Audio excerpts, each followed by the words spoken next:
Hey, welcome to Swapmoto Live, presented by Ogio. I'm Don Maeda, editor-in-chief of Transworld Motocross magazine, and I'm joined in studio by my friend and team manager of the powerful Yamaha Lube Star Racing Yamaha team, Wil Hahn. So welcome, Wilbur. Thanks for coming. Yeah, I appreciate you having me down. I kind of didn't think you were going to show. You were jacking with me a little bit. Yeah, I couldn't help myself last night. I figured I'd wait till the last minute to tell you I'm not coming. Yeah. So, okay, new role. Team manager, how's it feel? It's a little bit surreal in a way of just how kind of quickly it's ramped up since I've been done racing. Mm-hmm. But I mean, I owe a lot of that to Bobby and Brad and those guys at the team right now at Start Racing, just because they've kind of showed me the ropes and are slowly transitioning me into this and hopefully turning me into know what I'm doing here. Mm-hmm.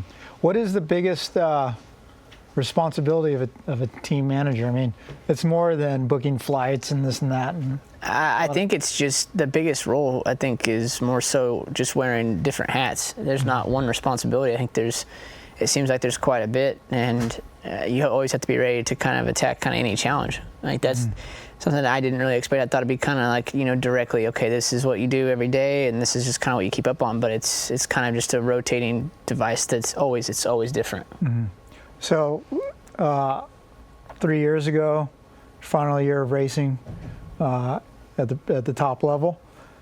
Racing career is winding down. Did you have an idea what you were going to do, or were you like didn't really know? Yeah, no, I did. And even when I went to Australia and raced the Supercross series over there, I knew when I came back I was going to be working, you know, at Geico. Mm-hmm. And so originally that was the plan all along. And I think when I crashed at Atlanta in 16, that was it for me. Like, and luckily Cali was understanding about that, and they supported me all the way through. And I told them, like, you know, whatever they needed me to do from then out, I was all in. It wouldn't have changed my mindset or anything, but I just knew that was going to be my last year racing, at least in America. Okay.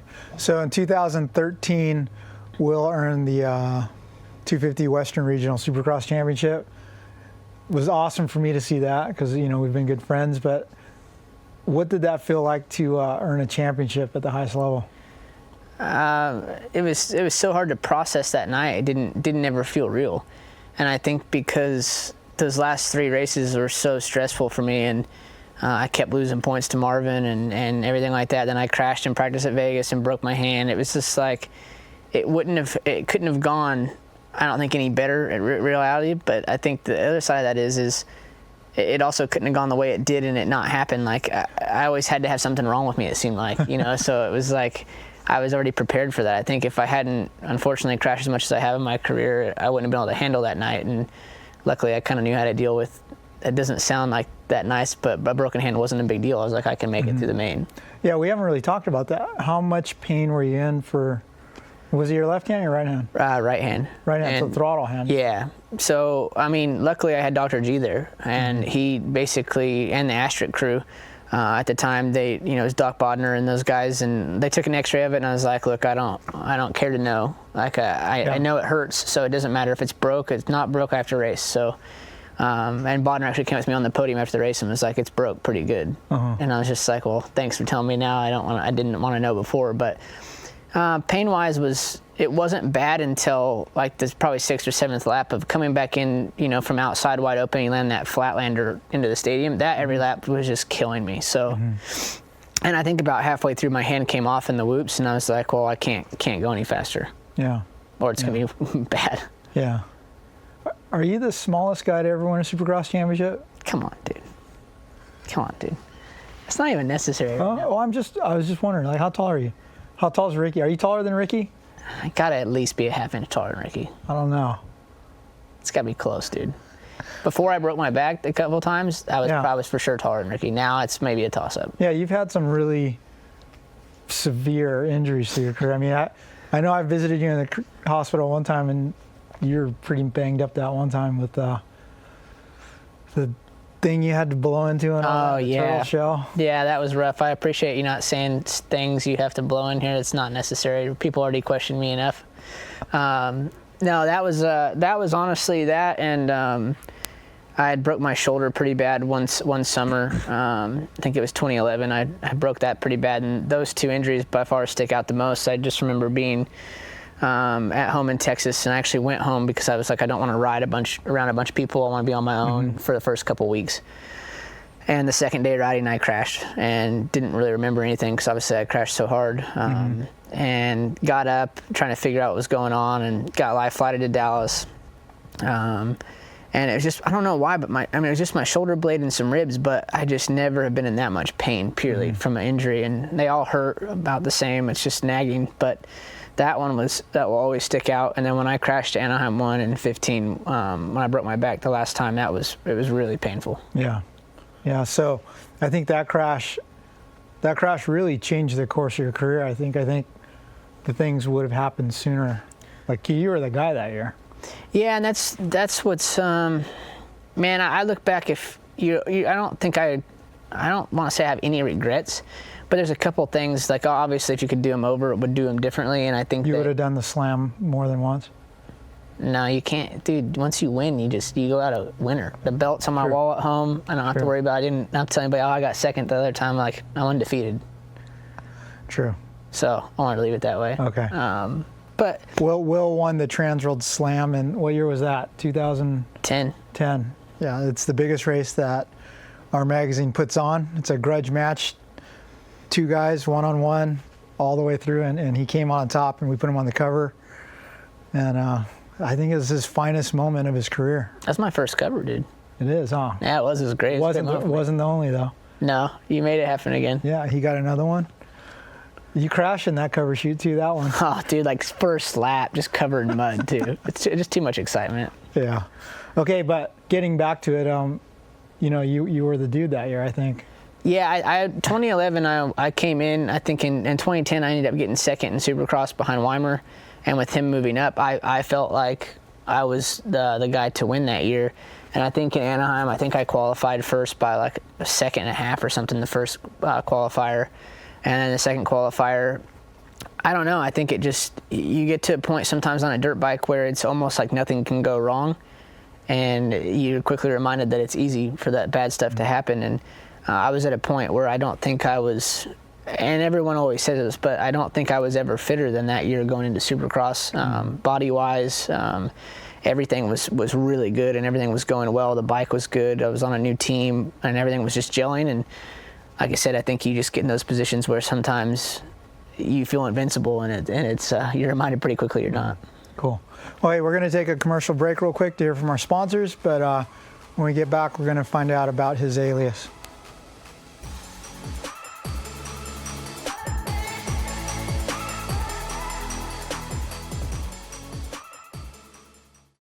Hey, I'm Brooks Whelan, and this is the Ogio Alpha Aquatech 314 golf bag. It's waterproof, which means that you can play golf underwater with this.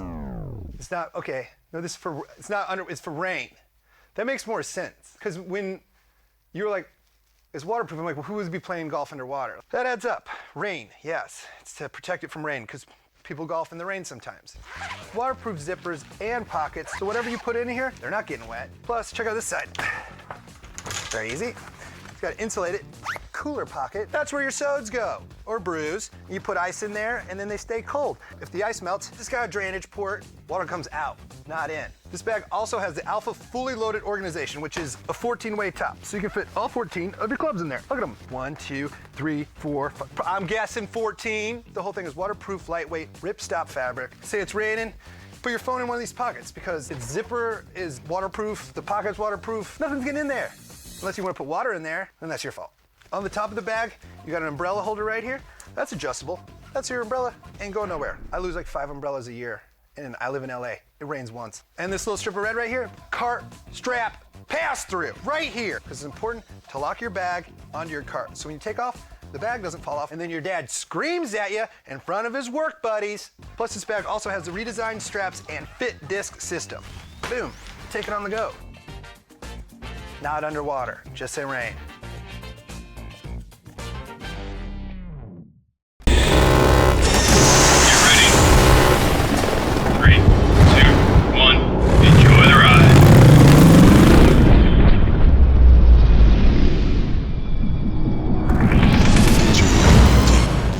Since 1973, FMF has been about getting more out of riding motorcycles. More power, more wins.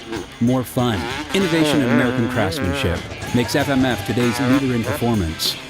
FMF, feel the power.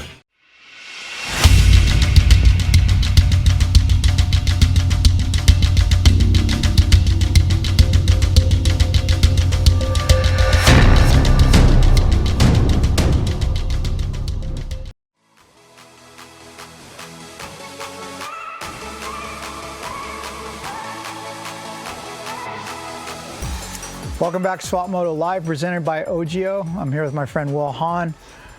Getting back a couple of years when I visited you in the hospital after the Anaheim 1 crash, why were you under a code name? Like I had to go and say, I'm here to see Mustard Doe.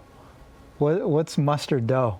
I have no idea. Really? I honestly, Was that a thing that maybe Tom did to keep fans from coming because it was at Anaheim? Maybe someone did that, and honestly, I'd be the wrong guy to ask. I don't really, like, those first couple of days were pretty rough for me, so, yeah. Yeah, it wasn't Mr. Doe, it was Mustard Doe, M-U-S-T-E-R, or Doe Mustard or something, but I always thought that was strange, and I've forgotten to ask you about that. Maybe Bodner or someone said, in case someone was trying to come visit me, like, that maybe they had to know me to come in or something. Yeah, that's a good question. Did you ever wear the Get Well present I got you? Yeah. You did? I'm trying to remember it now, though. I know I wore it. All camo. I went to Walmart. Oh, yeah. And I bought you a camo top, bottom, and Crocs. They're all camo. Yeah, I have every bit of it still, including the bedding. Like, I remember I did something a long time ago. Skull Candy had sent me some camo headphones, and I put that outfit on and put them on and laid them on my camo bed, and they were all pumped because you could barely see anything, but nice. Funny. Well, hey, before the show this morning, I put out a little call on Instagram to have a viewer question. So let's see what we pull up. Okay, this is a good one. Jason Jones says, "How's the Tinder game? You popped up on my sister's dating social media, and I shut it down." What's new? Honestly, I mean. Clearly, it's not going well. Well, now, okay, how old are you now? 28. 28? Like, I've told, some of the kids I work with, I'm so glad I'm old and been married for 25 years because this whole new dating game is sketchy. It's terrible, dude, because it's like, I feel like, and unfortunately, I'm in it. I'm not trying to act innocent like I don't do it, but it's terrible being the fact of you don't get to know anybody on like a personal level or like have to go up to them. It's more, you almost have to text someone in a restaurant to say hi. Yeah. It's a little bit sad, but I guess it's the way it is right now. I don't know. Yeah. Not that I like it. Is it scary to put yourself out there being a well-known guy in the motocross industry? Like, well, I mean, how often do you get that people say, "Oh, look who popped up on"? I mean, enough because we live in the mecca of it, right? So it's you're in the heart of motocross basically, and I think that's always going to come up. Or it's inevitable. Yeah. What's your game on the Swipe Left app? What do you like? What photos do you put up there of yourself? It's like off my Facebook. It's just straight off my Facebook, so I don't. It's like podium pictures? No. Podium pictures? No, I don't think so. No. How about in a pickup kit? The jersey? Might be. Do you have any cover shots on your Tinder? No, I need to change it up. You kind of give me some brainstorming. Give me some tips. You could use that picture that we used for this. Yeah, I need to reevaluate my whole program right now. I feel like. You popped up on my niece's Bumble. Oh, I remember you texting me. Yeah. I remember you texting me about that. Yeah. I told her, I go, Will's a really nice guy, but he's kind of short. And they got shut down right away, huh? Yeah. See, you can't shut that down. They got to meet me first and then realize I'm short. Well, I've gone to bat with you several times with. Yes, I know, and somehow, some way, it's either I just do the inevitable of keeping them at arm's length, or I don't know. Yes or no question. Okay. Have you ever sent a dick pic? My mom's gonna watch this. Mom, turn this off. Unacceptable. Unacceptable. I mean, I think that's kind of, it's irrelevant. Plus, irrelevant. This is a PG-13 show. Don't answer that. Yeah, and plus my phone doesn't zoom in far enough. It's not really. Okay. Not gonna do me any favors. Okay, click. Changing subjects. Okay.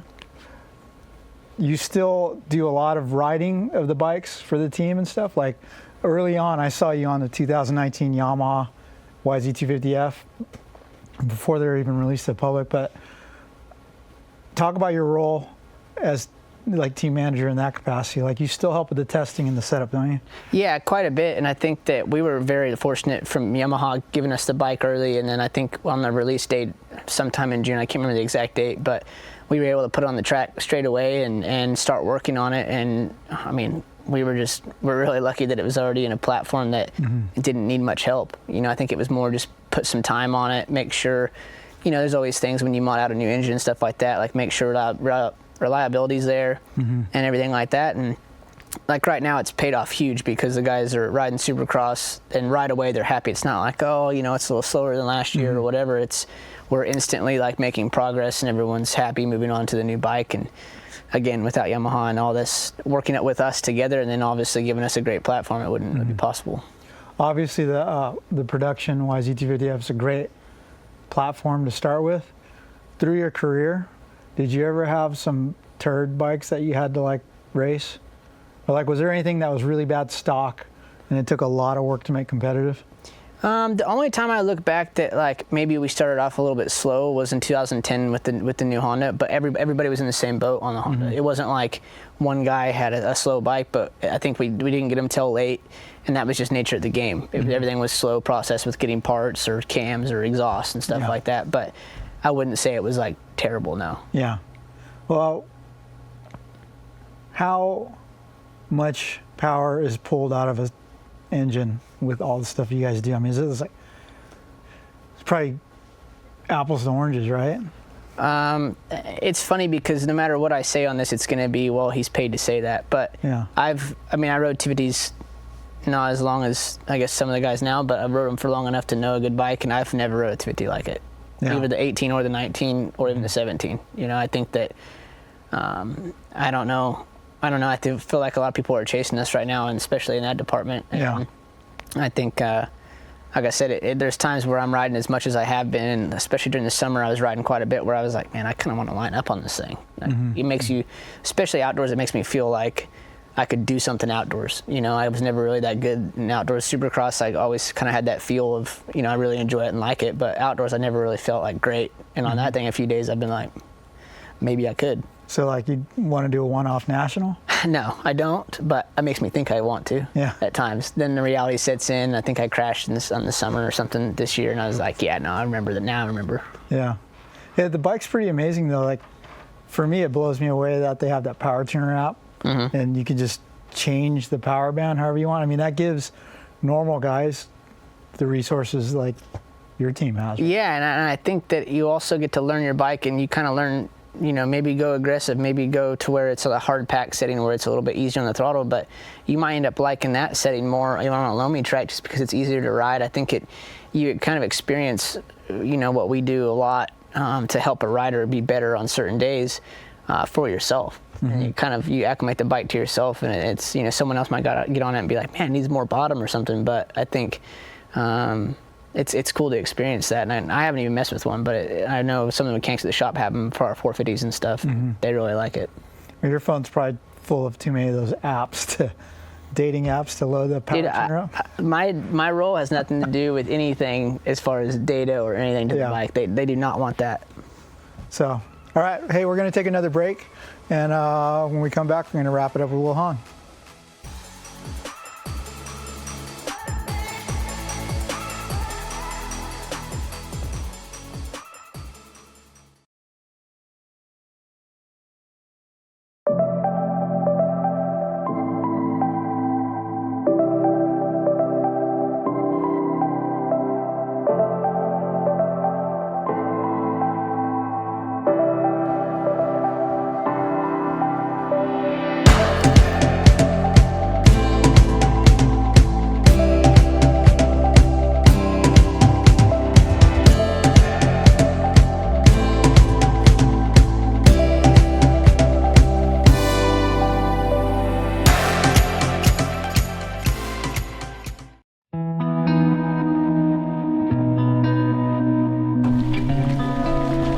This is Rachel Strait.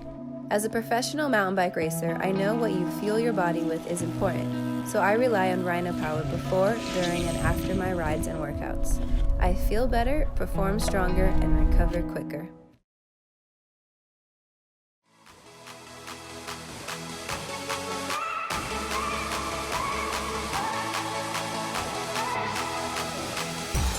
Welcome back to Swapmoto Live, presented by Ogio. I'm here with Wil Hahn, who,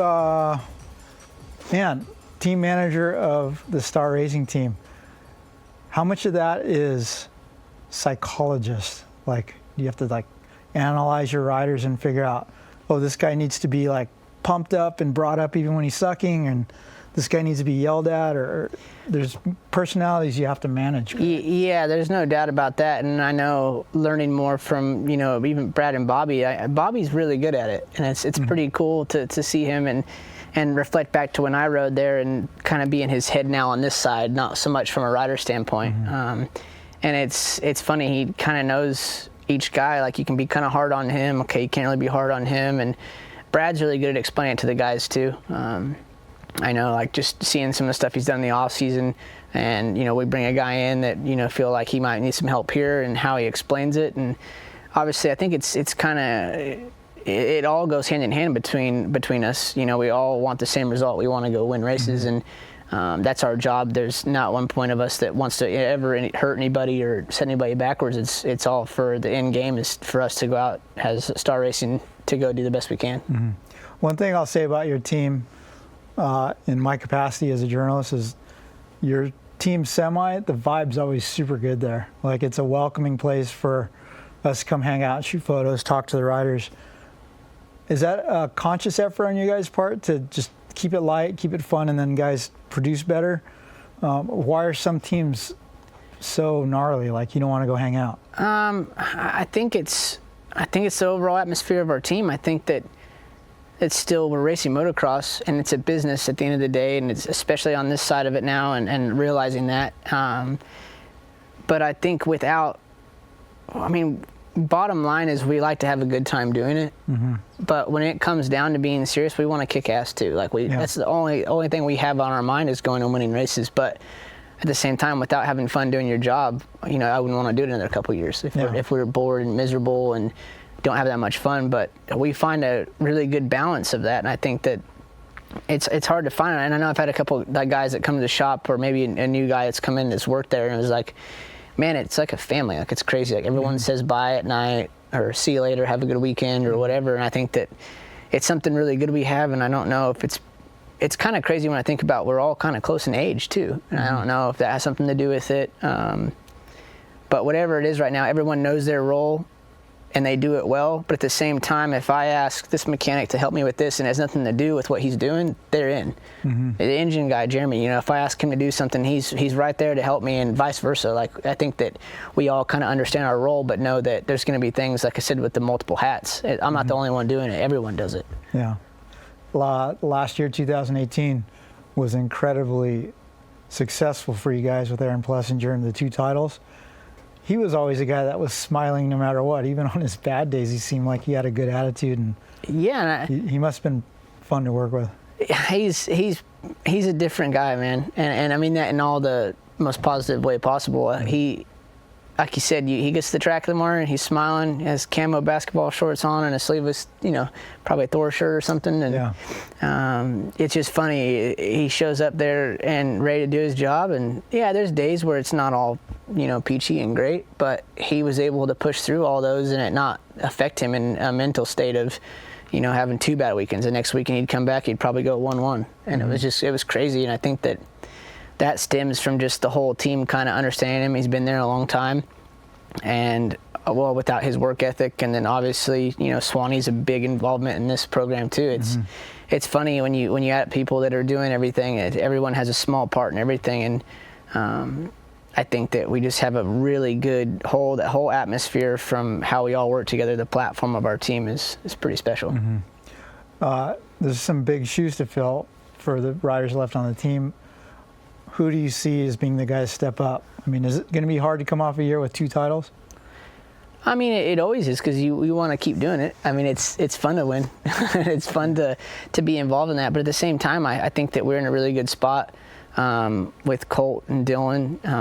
And then obviously look at Mitchell. He was hurt all year last year, unfortunately. But now he's already been on Supercross a couple weeks, and he's competitive, right away again. And I know what it's like to be out that long and then question coming back, am I going to be ready? And I can see it in him that he's ready to go. Justin Cooper was Rookie of the Year. He got third in points outdoors his very first season. So we might be a little bit of an underdog, but I feel like with those 4 guys, we'll be on the podium. Do you still have guys living with you? Yeah, Justin Cooper lives with me, and then my old mechanic, but now mechanic at the race shop, Jay does. So that's kind of because he's East Coast guy? Yeah, he moved out here. Well, we basically called him and told him to move to California and let's do this. And he came out, and I told him, live here as long as you want, because I know how hard it is. I mean, I only moved from Texas and to come out here and not really, enough people, but don't know everybody, and I think that, especially for him, I don't think he knew very many people out here. And but like I said, I think it's just good to be around him and get to know him a little bit better. And then obviously now I think his girlfriend lives out here, so that's good for him. He goes and stays there plenty too, and has his own life as well. Yeah. Okay, so Will lives not too far from me. Are you still Corona? It's Elsinore, but yeah, Elsinore, but he lives a couple exits down the freeway from me, and last year we had the Holy Gym Fire, which burned up over Orange County and down into our side of the mountains, and you were evacuated and all that. How did he take that? Was he freaking out? Or was he gone when that happened? Honestly, he took it pretty well. Like I told him, I think it was after the gym, I said, hey, you need to come get what means a lot to you out of your room right now. Like, I'm gathering stuff up, but I don't know what I should take, what I should leave, because I was dealing with a lot of stuff too. And then, I don't know, it was like, if it started getting a little serious on Monday, I was like not stressed Monday night. And then Tuesday we were out there and watching the fire at night, and like all the neighbors were all in the driveways, and we're all sitting there talking, and I'm like, I'm not that worried about it. Looking at it, I'm like, it's close, but it's nothing to really stress about quite yet. And the cops just started coming around asking what we were doing. I'm like, I'm gonna stay at least tonight. I woke up that next morning, I walked outside and looked up, and I was just like, yeah, we need to go. It was gnarly, now. Huh? Yeah, it was just like, I don't even know what it was. It looked like a movie. Yeah. Something you would see. It didn't look real. Yeah, and like, well, I need to get rolling. And luckily, the team let me borrow the box van, and I put everything I could in there and brought it to the race shop. Called Justin, told him to come grab it, and we grabbed everything we could. And a bunch of the guys from the workshop come and help me. Nick Way came over and grabbed a bunch of stuff for me too. So luckily, I have a good amount of friends out here that were able to help. And it was basically, I remember being at the race shop, and my neighbors sent me photos, and then I flew to Unadilla. Like, I didn't have a choice, Yeah, so it was like, hopefully it's there when you get back, type of thing. Definitely. Did you, when you packed up the things dear to your heart, did you take your Transworld Slam belt? And Yeah. You did? Yeah. How about your cover blow-ups? Yes. Yeah? Yeah.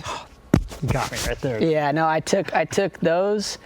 I think my champion bike, well, actually, I have like 3 or 4 dirt bikes, so I took all of them, my bicycles, and I went through my closet real quick and grabbed like sentimental like gear on the walls and photos. Yeah. And then I didn't even realize it till like 2 days later that when I got home, I was looking like what I actually took for clothes. I didn't take anything, dude. Really? Like I had a couple of change of pairs of clothes, like, and then the stuff I had to bring to the race. I had like a pit shirt and like a couple pairs of shorts and some socks and underwear. Yeah. So I was like, when I thought about it, I'm like, well, good thing it didn't burn down. Not that plenty of people wouldn't have helped out, but you know what I mean? Like, didn't really plan that. You could have gone to Gymboree and gotten new clothes. I don't even know how to deal with you. But Sue, I texted you about this too, but I'm interested. Did they put that fire retardant on your house, the pink stuff? Well, how hard was that to get off? And did the fire department help you later? Or? Yeah, actually they did. I know like Jay was actually home on a weekend that I wasn't and helped a little bit with that as well. Actually, he did a majority of it. But I think it actually comes off relatively easy. Like on the back fence was pretty much covered in red.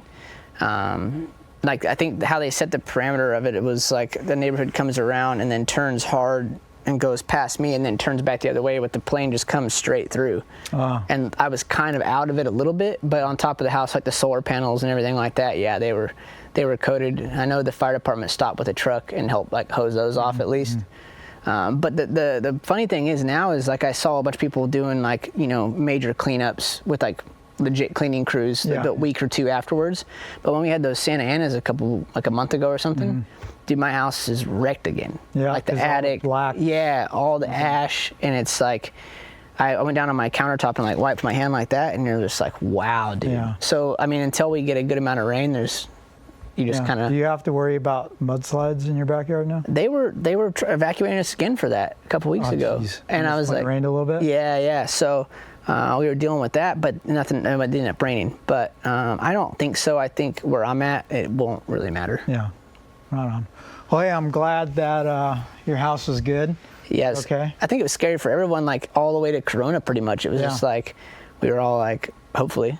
Yeah, I mean, I was on standby a little bit, but I mean, like 200 houses would have had to burn to get to me. Yeah. But I know you're right on the wilderness, so. Yeah, and the funny thing is too, when I got this place, I looked back there and I'm like, man, this is so beautiful. Like this is exactly what I want. And then the fire's coming, and I was like, I was thinking about that. I'm like, because I was like, oh, no one can build back here. It's so nice. And then I thought about that. I was like, well, I guess there's a price for everything. Yeah. Well, hey, we're out of time, but ladies out there watching, Will is single. Don't bother. He's a good-looking guy. He's witty. He's charismatic. He's a little short, but he's a good guy. Right? I make up for it in personality. He's got a big heart and a big personality. So, what's your? Is there a Tinder username or anything? I don't know if that's I don't know if Bumble? it's a thing. Come on, don't act like you don't know. No, I don't know if it's a thing. I mean, my name's on there, Okay. but I don't know if you can I don't think you can. We'll search find someone. your profile and we'll put it on the screen. Yeah. Please don't do that. But Instagram Please don't do that. is Wil Hahn Underscore. Wil Hahn underscore. Wil Hahn underscore. Like the little underscore is the little phallic symbol. But anyway, thanks for coming on. Thank you. If you like what you saw, subscribe to our YouTube channel, bookmark transworldmotocross.com, and ladies, hit him up. Thanks for watching.